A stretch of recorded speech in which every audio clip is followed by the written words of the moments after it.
Fala pessoal, professor Paulo, professor de filosofia, professor de sociologia.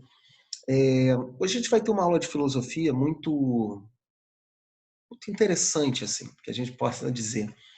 E seguindo o que a gente já vem é, acompanhando aí já há um tempo, desses filósofos aí é, do século XIX. Né? Então, a gente vai ter hoje uma, uma filosofia, né? Uma teoria que está voltado muito para a ética de Jerome Bentham. É um filósofo muito importante que gerou muito o que falar com essa ideia dele do utilitarismo, tá? Então o tema da aula é o utilitarismo de Bentham. A gente vai ver até outros filósofos que utilizaram esse utilitarismo, mas ele foi o principal, então é importante a gente estar vendo. Mas, professor, por que a gente está vendo Bentham? Vira e mexe cai, tanto nos vestibulares nacionais, como do Enem, como nos vestibulares de São Paulo. É, é um autor que recorrentemente cai. Então, assim, é importante a gente ter uma noção do que esse cara falou, das suas principais críticas, das suas principais seus principais métodos, né? O que ele propunha para a nossa sociedade como filósofo. Então, Bentham, ele vai falar muito sobre a ética, tá? Criticando um pouco, entrando um pouco em contraposição com o que Kant falava, tá legal? Kant falava, Kant a gente já viu aulas atrás, né? É,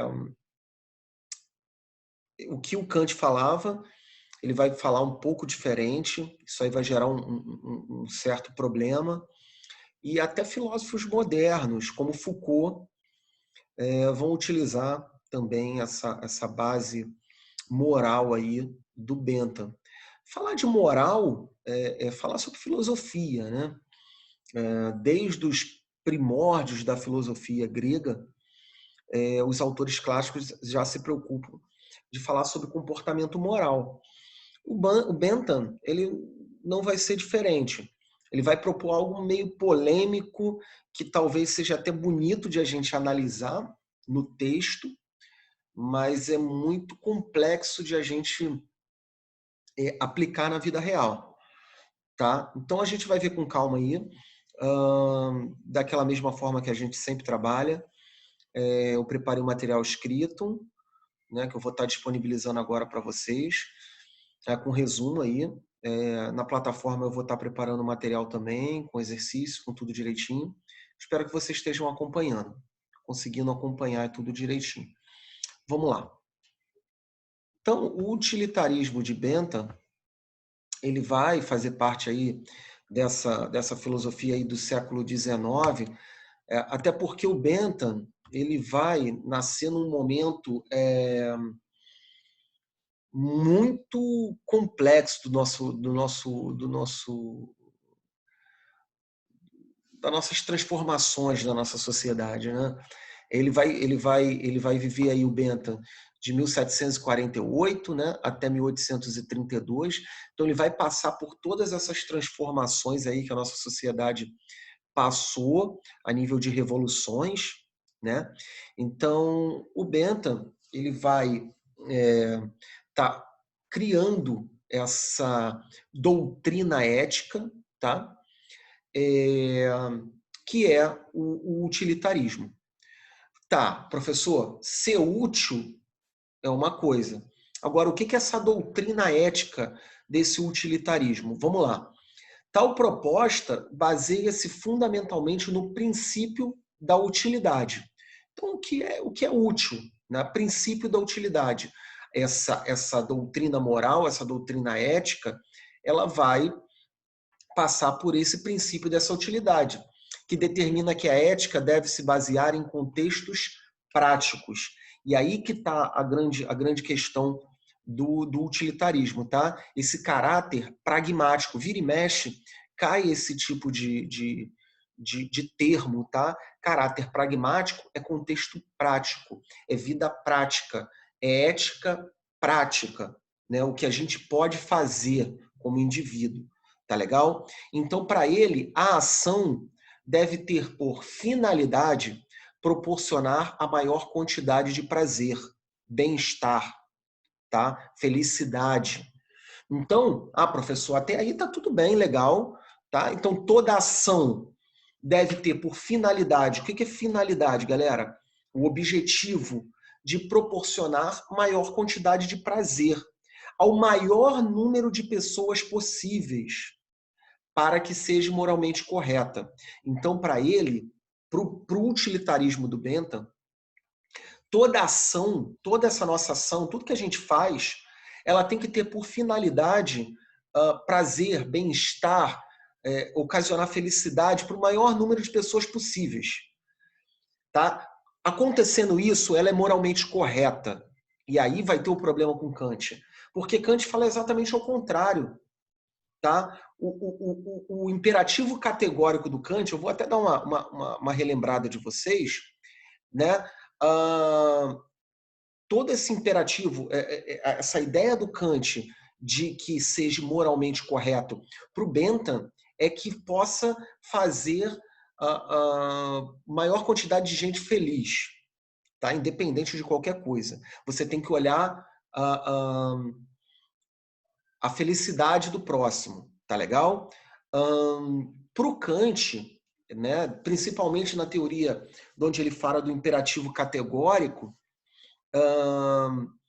toda correção moral de uma razão universal oferecendo-se ao sujeito. Então, pro Kant, essa moralidade, para que seja moralmente correta, ele não está pensando no maior número de pessoas, ele está pensando no sujeito. Então, para o Bentham, essa é a grande diferença. Para o Bentham, você tem que praticar uma ação não pensando numa pessoa, mas pensando na felicidade de todos. Tá? Vamos ver isso com calma? Primeiro, vamos passar aqui pelo que o Kant imaginava nessa questão de moralidade, nessa questão de ser moralmente correto. Tá? A moralidade no Kant, tá? ela é deontológico, tá? Esse termo aí da questão do dever. Então, todo o homem ele tem o dever de ser moral. Tá? Isso para o Kant. Olha como ele pensa no homem. O homem ele tem que ter o dever de ser moral. Tá? Ele tem duas formas aí de fazer essa moralidade para o Kant. Isso é só uma revisão, tá? A gente não está falando do Bentham aqui, não. Só para a gente entender qual foi o grande problema aí do Bentham com Kant. Então, o Kant ele tem a questão do imperativo, que na língua portuguesa é aquela coisa de ordem, né? O verbo imperativo é aquele verbo de ordenar. Né? Então, para o Kant, é um imperativo, tá? Você ter essa moralidade. Tá? É um dever, ele é uma obrigação do homem ser moral. Mas, para o Kant, ele tem dois tipos de moralidade imperativa. Tá? Que é o hipotético, que é um objetivo pessoal, uma falsa promessa. Então, eu posso estar prometendo alguma coisa a alguém e não cumprir. Isso para o Kant não é moralidade, tá legal? Se eu pego um dinheiro emprestado com alguém e falo que vou pagar e não pago, tá? Isso para o Kant é um imperativo hipotético de moralidade, tá? E o imperativo categórico, aqui que cria a confusão com Bentham, é que toda moral, tá? Ela tem caráter universal, ela é boa em si mesma. Tá? Mas ela pensa num caráter universal. Ela é feita por um homem, mas ela pensa no caráter universal. Então, a tomada de razão ela é autônoma. Ela não visa o resultado final para o Kant. Tá? É para a pessoa, é autônoma. Tá? Ela visa o momento da pessoa. E o Bentham, a proposta do Bentham de moralidade, de fazer o que é correto, né? Ele pensa numa doutrina moral consequencialista. O que é consequencialista? De consequência. O que o Bentham está pensando nisso? De tudo que você faz moralmente tem uma consequência no âmbito geral. Tá? Ou seja, ela prioriza a consequência das ações em detrimento das suas próprias ações. Então, eu, como pessoa, diferente do que o Kant fala, eu tenho que pensar numa moral, pensar numa ação moral visando o quê? A consequência dessa ação. Tá legal? O que importa é o resultado da ação. Tá legal? Posso até falar alguma coisa pesada aqui, mas se a gente parar para pensar, o que gerou esse problema? Eu posso imaginar, por exemplo, dar um exemplo dessa proposta do Bentham. No que a gente está vivendo hoje, né? Dessa epidemia, dessa pandemia, para mim, né, ou para alguém, não estou falando que é o meu ponto de vista, a gente tem que voltar ao normal agora. Vamos imaginar nisso. Mas para voltar, eu estou pensando no todo, no resultado da ação. Ah, não, a economia vai quebrar, a gente precisa voltar tudo agora. Vamos voltar às escolas, vamos voltar às atividades, vamos voltar ao futebol, vamos voltar tudo. Tá? Mas para isso, eu tenho que pensar que muitas pessoas vão morrer. Mas eu estou pensando no todo. Muitas pessoas vão morrer ao mínimo. Tá? E aí tudo bem, eu fico feliz. Ah, vai morrer, vai morrer. Tá? Então, essa doutrina moral, eu estou pensando num todo, porque vai ser melhor para o todo, mas algumas pessoas vão morrer. Então, beleza. Eu, em troca disso, eu acho que é legal voltar tudo ao normal. Mas se essa pessoa que morrer for minha mãe,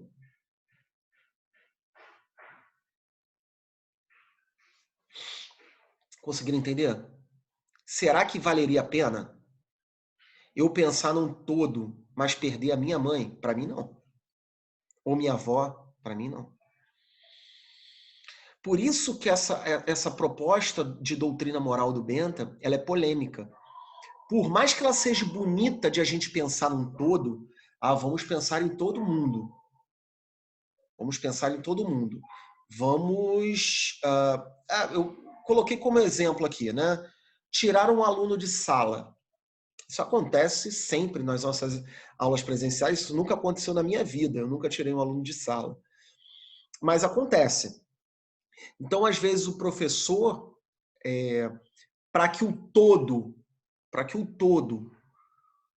siga em frente, aproveite, é melhor tirar o problema.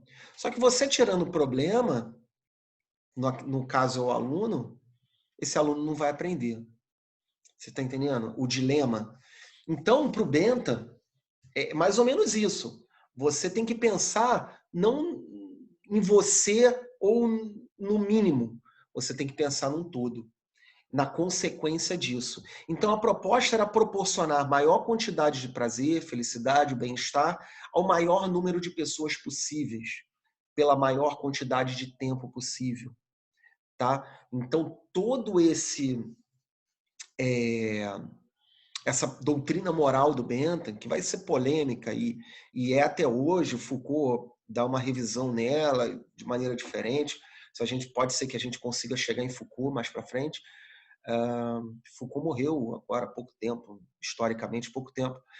Então, e a gente tem que imaginar também o que o Bentham estava vivendo nesse momento. Né? Transformações sociais, transformações políticas. Né? Então, não adianta também dar pancada no Bentham, ele estava propondo algo diferente, né? Até em contraposição às ideias do Kant. Né? Então, essa moral dele é consequencialista. Ele pensa não no único, no mínimo, ele pensa no todo. Tá legal? No que a consequência das minhas ações, da minha moral, vai atingir o todo. Tá? Depois do Bentham, tem até um aluno dele, que é o Mill, né? Que vai aprimorar essa questão do utilitarismo, adicionando um caráter de qualitativo nesse padrão moral, né? Ou seja, ele vai se preocupar não só com as consequências, mas com o benefício gerado. Eu até coloquei aqui no caso do suicídio, que também é outra coisa pesada, mas é esse tipo de exemplos pesados que a gente às vezes consegue compreender melhor. Se eu sou um cara que acho que a minha existência aqui na Terra prejudica outras pessoas, o que eu faço? Tá? Eu vou tirar minha própria vida, porque o benefício gerado vai ser melhor para todos. Essa era a ideia do Bento, não de todo mundo suicidar, não, mas era a ideia de uma ação, ela tem que ter uma ideia de gerar benefícios ao próximo. Tá legal? Também foi questionada, foi debatida, mas é importante a gente entender essa questão do utilitarismo. Por que o utilitarismo? De ser útil. O que o Bentham e o Mill estão pensando nisso? De que as nossas ações elas têm que gerar utilidade, utilidade de benefício, utilidade, como o Bentham falando, de resultado dessas ações. Tá legal? Então, basicamente, a ideia do utilitarismo era as nossas ações não resultarem um bem para mim, mas resultarem o bem, felicidade, prazer para o maior número de pessoas possíveis, para uma sociedade, tá? Então, assim, foi um cara muito importante, vira e mexe cai, principalmente essa questão desse caráter pragmático. Você, para o Bentham, você tem que ser prático, não tem que te beneficiar. Não tem que beneficiar um, tem que beneficiar o maior número de quantidades possíveis. Então, esse caráter pragmático dentro da filosofia do Bentham, ele é muito importante. Tá legal? Eu coloquei algumas questões, a maioria do Enem, tem da Unesp, também de São Paulo. Façam aí, qualquer dúvida pode estar perguntando ao professor, mas basicamente é isso aí. Tá legal, galera? Um grande abraço, fiquem com Deus, tá?